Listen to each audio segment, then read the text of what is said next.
बच्चों, आज हम पाइथागोरस थ्योरम के बारे में पढ़ेंगे। गणित में पाइथागोरस थ्योरम बहुत इंपॉर्टेंट सब्जेक्ट है। बच्चों, ये थ्योरम बताता है कि एक समकोण त्रिभुज में कर्ण का वर्ग त्रिभुज के अन्य दो पक्षों के वर्गों के योग के बराबर होता है।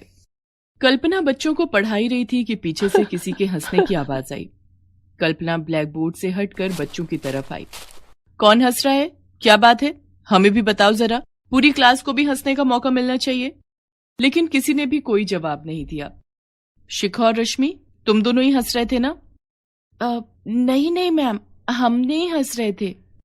अच्छा, तो बताओ पाइथागोरस थ्योरम क्या होता है? मैंने अभी क्या पढ़ाया है, क्या तुम दोनों ने नोट किया? रश्मि, चलो अपनी नोटबुक दिखाओ। और इतना कहकर कल्पना रश्मि की नोटबुक उसके हाथ से ले लेती है। नोटबुक में रश्मि ने कल्पना के चेहरे की ड्राइंग बनाई थी और बगल में लिखा था, काली कलूटी बैगन लूटी। कल्पना कुछ नहीं कहती है और फिर से बच्चों को पढ़ाने लगती है। कल्पना एक सरकारी स्कूल में गणित की टीचर है। कल्पना के साथ ऐसा पहली बार नहीं हुआ था। उसके काले रंग के कारण स्कूल में बच्चे उसका बहुत मजाक उड़ाते थे। यहाँ तक कि स्कूल की दूसरी टीचर और खुद प्रिंसिपल मैम भी कई बार कल्पना का मजाक बना देती और हर बात पर कल्पना की उपेक्षा की जाती थी। स्कूल में वार्षिकोत्सव के मौके पर सांस्कृतिक प्रोग्राम होने वाला था। इस आयोजन में बच्चे तो परफॉर्म करेंगे ही, लेकिन मैं चाहती हूँ कि आप सभी टीचर मिलकर बच्चों के लिए एक प्रेरणादायक नाटक का आयोजन करें। प्रिंसिपल की इस बात से सभी टीचर बहुत खुश होती हैं। सभी एक साथ कहती हैं, हाँ मैडम, बिल्कुल करेंगे। आप जैसा चाहती हैं हम वैसा ही नाटक तैयार करेंगे।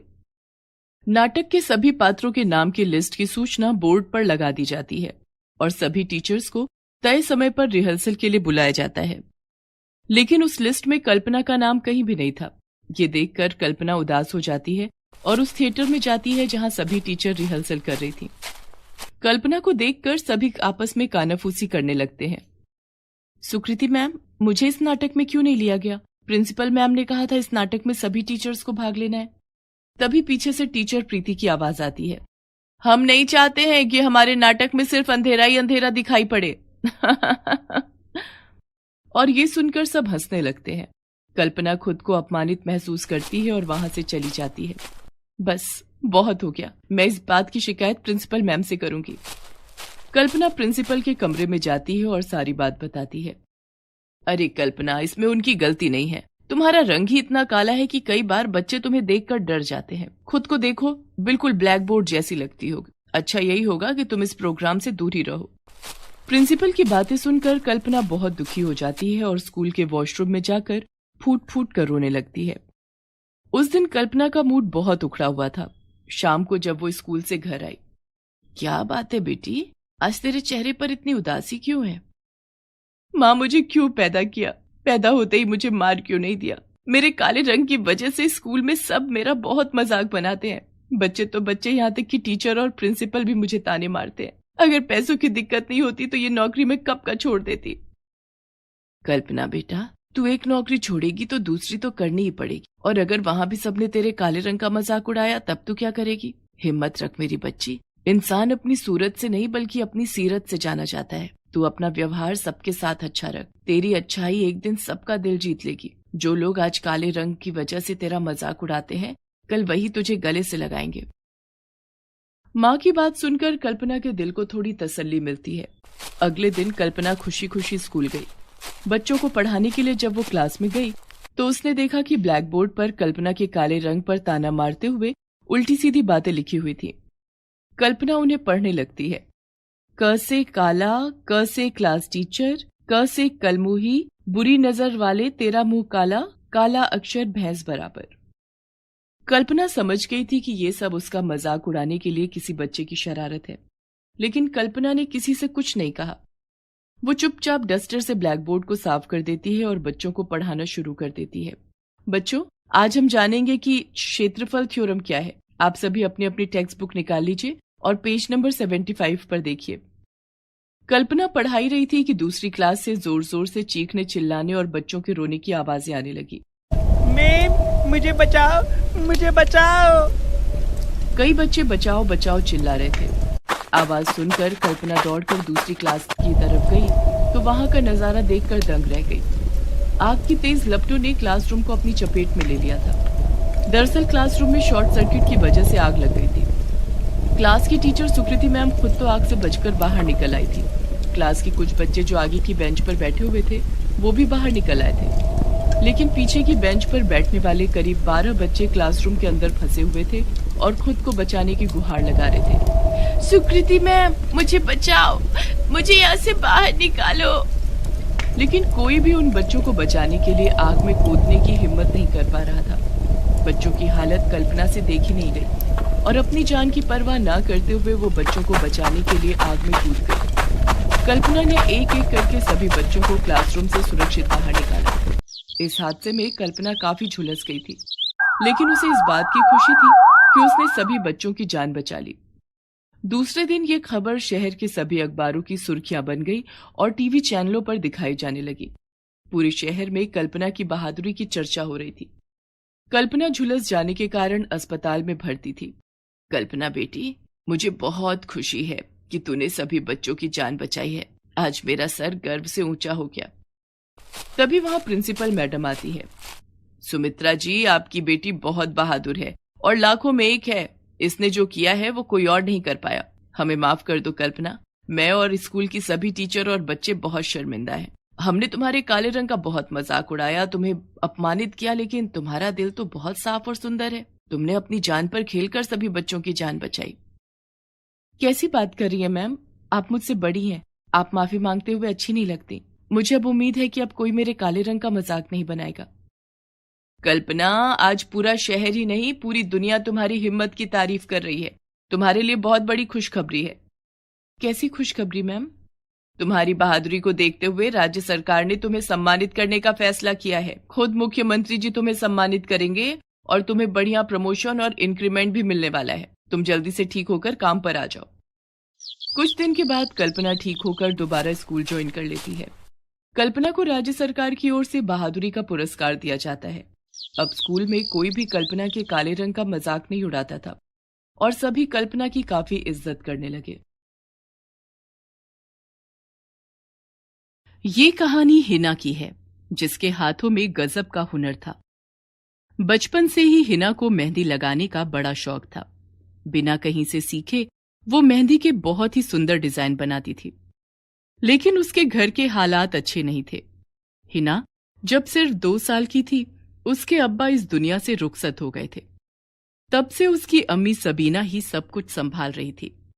हिना, मुझे काम के लिए देर हो रही है, तो तू ऐसा करना, घर के जो भी काम बचे हैं तू निपटा लेना, ठीक है? ठीक है अम्मी, मैं सब कर लूंगी, लेकिन आप काम से लौटते हुए बिरजू अंकल की दुकान से मेहंदी लेती आना। याद से ले आना, भूलना मत। हाँ हाँ ठीक है, चल मैं चलती हूँ, तू सारे काम कर लेना ठीक से। हिना की माँ सबीना लोगों के घरों में काम करके अपना और हिना का खर्च उठा रही थी। वो हिना को स्कूल भेजना चाहती थी, लेकिन स्कूल में एडमिशन के लिए और पैसों की जरूरत थी। सबीना 3 घरों में साफ सफाई और बर्तन धोने का काम कर रही थी और फिलहाल उसकी कमाई से सिर्फ खाने और पहनने का ही जुगाड़ हो पा रहा था। सबीना हर रोज काम निपटाने के बाद नया काम ढूंढने निकल जाती, लेकिन हर रोज मायूसी ही हाथ लग रही थी। अम्मी, आज बड़ी देर हो गई आपको? फिर से काम ढूंढने दूर निकल गई थी क्या? हाँ, कई जगह पूछा लेकिन कहीं बात नहीं बनी। अम्मी, और कितना काम करोगी? 3 घर तो पहले से ही हैं। इससे ज्यादा करोगी तो बीमार पड़ जाओगी। मेरी बात मान लो ना आप। मुझे सोनाली भाभी के ब्यूटी पार्लर से काम सिखवा दो, फिर देखना मैं अपना खुद का पार्लर खोलूंगी और खूब सारे पैसे कमाऊंगी। फिर आपको कहीं भी काम करने की जरूरत नहीं पड़ेगी। वैसे अम्मी, मेरी मेहंदी कहाँ है? खरीदी तो थी ना? नहीं खरीदी और ना ही खरीदूंगी, क्योंकि मेरे पास पैसे नहीं है तेरे शौक पूरे करने के लिए। और एक बात साफ साफ सुन ले हिना, ये पार्लर वार्लर का काम नहीं सिखवा पाऊंगी मैं तुझे। किसी तरह थोड़ी और कमाई बढ़ जाए तो सबसे पहले स्कूल भेजना है तुझे। इतना कहकर सबीना रसोई में चली जाती है। हिना अपने घर के हालात जानती थी और अच्छे से समझती भी थी। वो भी अपनी अम्मी की मदद करना चाहती थी, इसीलिए पार्लर का काम सीखना चाहती थी, लेकिन सबीना को ये सब फालतू लगता था। ऐसे ही दिन बीतते गए। न सबीना को और काम मिला और न ही हिना स्कूल जा सकी। फिर एक दिन, अरे वाह हिना, ये डिजाइन तो पार्लर वाली भी नहीं लगा पाई थी और तुमने बिल्कुल जैसे का तैसा बना दिया। हाँ भाभी, आपने जिस दिन ये डिजाइन दिखाया था उसी दिन से इसकी तैयारी कर रही थी। सच में बहुत ही सुंदर मेहंदी लगाई है। अब एक काम करो, ये मेरा पर्स रखा है, जरा खोलो तो इसे। हाँ भाभी, क्या चाहिए पर्स में से? वो 50 रुपए है ना, उन्हें निकालो। हाँ, ये लीजिए। अब क्या करना है? इन्हें तुम रख लो। अरे नहीं नहीं भाभी, इसकी जरूरत नहीं है। मैंने कभी आपसे पैसे मांगे हैं क्या? मुझे तो मेहंदी लगाने का शौक है, बस इसीलिए लगाती हूँ। हाँ जानती हूँ, और इसीलिए ये पैसे दे रही हूँ ताकि तुम अपने शौक को अपनी कमाई का जरिया बनाओ। तुम्हें पता है, सोनाली भाभी के पार्लर में एक हाथ का 100 रुपए लेते हैं और मेहंदी भी अच्छी नहीं लगाते। तुम उन्हें कड़ी टक्कर दे सकती हो। लेकिन सुषमा भाभी, मेरे पास कोई क्यों आएगा? मेरा तो पार्लर भी नहीं है और मैंने कहीं से मेहंदी लगाना सीखा भी तो नहीं है। तो क्या हुआ, तुम्हारा काम सबको खींच कर लाएगा। देखो, शादियों का सीजन आने वाला है। मैं अपनी सारी सहेलियों को तुम्हारे बारे में बताऊंगी। उन्हें तुम्हारा काम अच्छा लगा तो वो औरों को बताएंगी। ये तो बहुत अच्छा रहेगा भाभी, मेरा शौक भी पूरा होगा और मैं अम्मी की मदद भी कर पाऊंगी। हिना के पास अगले ही दिन 2 औरतें मेहंदी लगवाने के लिए आ गईं। उन्हें सुषमा ने ही हिना के पास भेजा था। हिना पूरी मेहनत से उन दोनों के हाथों पर बहुत ही सुंदर मेहंदी लगाती है, जिसे देखकर वो दोनों बहुत ही खुश हो जाती हैं।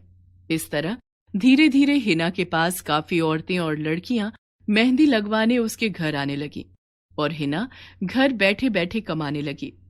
अरे हिना, ये राशन कौन लेकर आया? मैं लाई अम्मी, मेहंदी लगाकर मेरे पास पैसे हो गए थे, उन्हीं से लेकर आई हूँ। हिना की बात सुनकर सबीना की आंखों में आंसू आ जाते हैं। वो हिना का सिर सहलाकर अपने काम में लग जाती है। वक्त के साथ हिना का नाम होने लगा।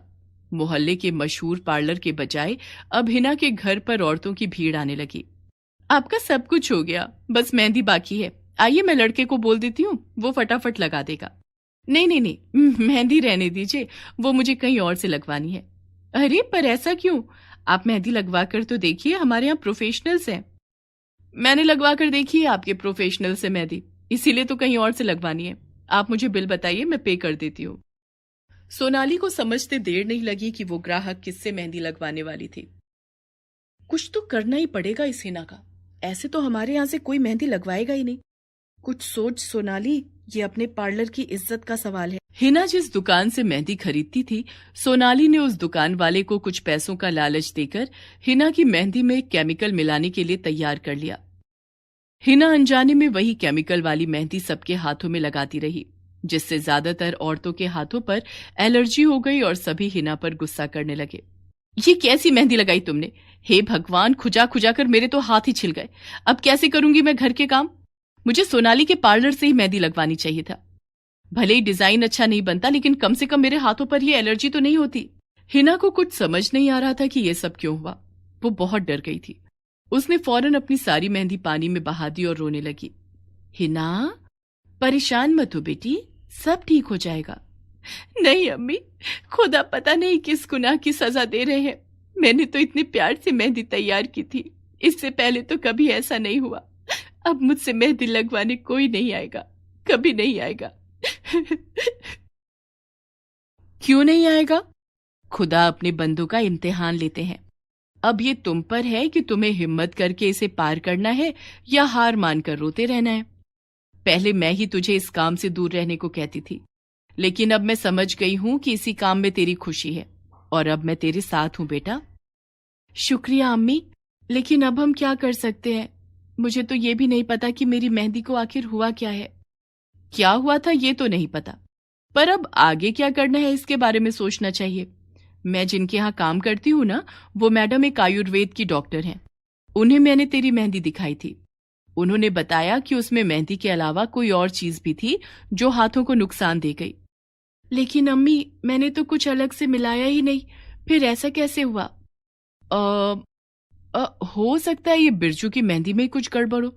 तू ऐसा कर, इस बार दूसरी दुकान से मेहंदी खरीद और सबसे पहले मेरे हाथों पर लगा। और हाँ, और इस सबसे पहले मेरे साथ मिलकर एक तेल बना। मैडम जी ने बताया है कि कैसे बनाना है, उससे सबके हाथों को आराम आ जाएगा। हिना ऐसा ही करती है। उसकी माँ सबीना के हाथों पर मेहंदी का रंग बहुत ही अच्छा चढ़ता है और उसके हाथों को कोई नुकसान भी नहीं पहुंचा था। ये देखकर हिना का खोया आत्मविश्वास फिर लौट आया और वो फिर से अपना मेहंदी लगाने का सामान लेकर अपने घर के बाहर बैठ गई। तभी सोनाली वहां से गुजरी। उसने हिना को देखकर उससे कहा, फिर खोल ली तूने अपनी दुकान? और कितने हाथों को खराब करेगी? न क्वालिटी का पता और न ही डिजाइन की समझ, चली है मुझसे टक्कर लेने। सुन, तेरी भलाई के लिए कह रही हूं, ये सब छोड़ और वो कर जो तेरी माँ करती है, समझी? तभी वहां पर सोनाली की 5 साल की बच्ची आ जाती है। वो लगातार अपने हाथ खुजा रही थी और रोती जा रही थी। मम्मी, मम्मी खुज्जी हो रही है। मम्मी खुज्जी। अरे, तुमने वो मेहंदी कब लगाई और क्यों लगाई? ए लड़की, तेरी हिम्मत कैसे हुई मेरी बच्ची के हाथों पर अपनी जहरीली मेहंदी लगाने की? भाभी, श्रद्धा ने बड़े मन से कहा था, इसीलिए लगा दी थी मैंने। लेकिन आप चिंता मत करो, ये मैंने एक तेल बनाया है, ये इसके हाथों को ठंडक देगा और फिर सब ठीक हो जाएगा। इतना कहकर हिना सोनाली की बेटी के हाथों पर वो तेल मल देती है, जिससे उसके हाथ कुछ ही देर में बिल्कुल ठीक हो जाते हैं। वाह, मेरे हाथ तो बिल्कुल ठीक हो गए। मम्मा देखो ना, दीदी ने कितनी अच्छी मेहंदी लगाई है। दीदी, आज मेरे पैरों पर भी लगा दोगी प्लीज? ये सब देखकर सोनाली हैरान थी। वो जानती थी कि उसकी बच्ची के हाथों पर एलर्जी की जिम्मेदार हिना नहीं बल्कि वो खुद थी। वो ये सब करके भी हिना को मेहंदी लगाने से नहीं रोक पाई, क्योंकि हिना ने एक एक करके सभी के हाथ अपने तेल से ठीक कर दिए थे। सोनाली शर्मिंदा थी। उसने हिना के सामने हाथ जोड़ते हुए कहा, हिना, मुझे माफ कर दो। तुम्हारी मेहंदी में केमिकल मैंने ही मिलवाया था। मुझसे गलती हो गई, बहुत बड़ी गलती हो गई। कोई बात नहीं भाभी, लेकिन इतना जरूर कहूंगी कि आपको टक्कर देने का मैंने कभी नहीं सोचा, बल्कि मैं तो हमेशा से आपसे सीखना चाहती थी। तो तुम मेरे पास आई क्यों नहीं? वो भाभी, अम्मी के पास पैसे नहीं थे तो बस इसीलिए। क्या हुआ अगर पैसे नहीं थे? तुम्हारे पास जो हुनर है वो पैसों से कहीं ज्यादा कीमती है। तुम आज से ही मेरे पार्लर में आना शुरू करो और मेरे लिए काम करो। तुम सबको मेहंदी लगाना और मैं तुम्हें उसके पैसे तो दूंगी ही, साथ ही पार्लर का बाकी काम भी सिखाऊंगी, वो भी बिना पैसों के। जो सोनाली पहले हिना के लिए मुश्किल खड़ी कर रही थी, अब उसने एक ही पल में हिना की सबसे बड़ी ख्वाहिश पूरी कर दी थी। सोनाली और हिना दोनों खुश थे, क्योंकि वो दोनों ही अब एक दूसरे की मदद करने जा रहे थे। Please subscribe this channel.